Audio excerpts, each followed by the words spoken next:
So, what I'm going to talk about today is that you don't need to make a ton of money on your first deal.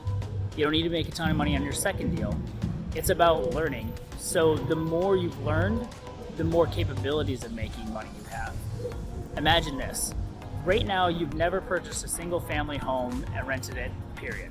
You've read about it, you've seen some YouTube videos, and that looks great.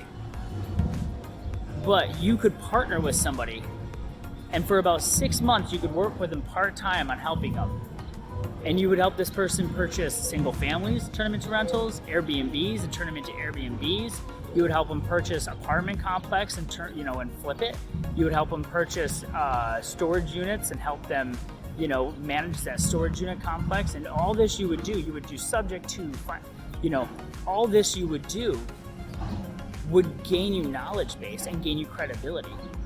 And that's what it's all about. It's more or less about knowledge base and credibility. It's not really about the cash flow you have now, it's about the future. It's all future thinking. It's not now. Nothing is now. When I first started out in real estate, it took me 4 or 5 months before I was making a few $100 a month. And that's pretty good. Longer than that, 6 months before I was making a few $100 a month.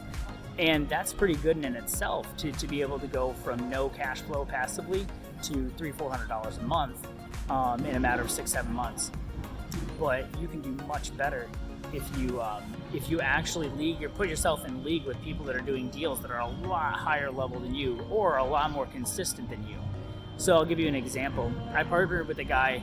I have a real estate investment group, but there's only so much risk I can take on with my investment group because a lot of my investors don't have a lot of money.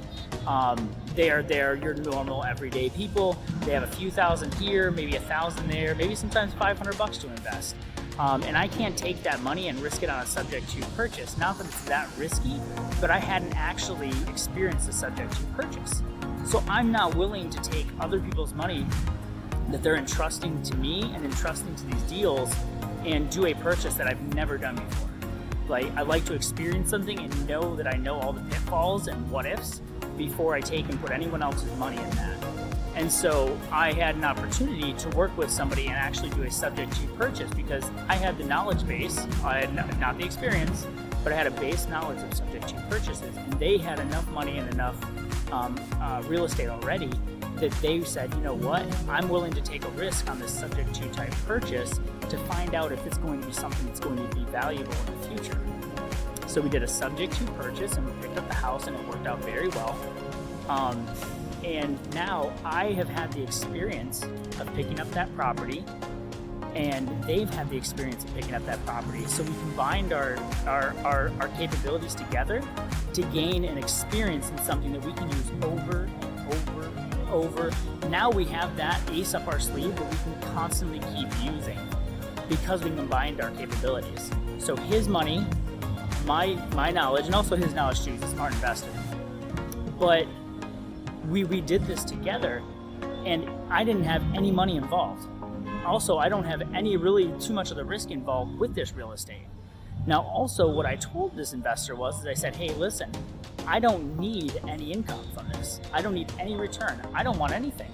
What I do want, I want the experience. And I want you to know that all I'm looking for out of this is the experience in doing a subject to purchase so I can do this again in the future and know it and understand it.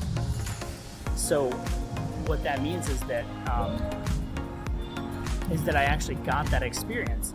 And I ended up getting a percentage of that deal, don't get me wrong, but I was ready to not get any of that percentage because to me, it was worth the experience more than anything else to actually know how to do that purchase and be confident in that type of purchase so that I can now bring that type of purchase to my investors.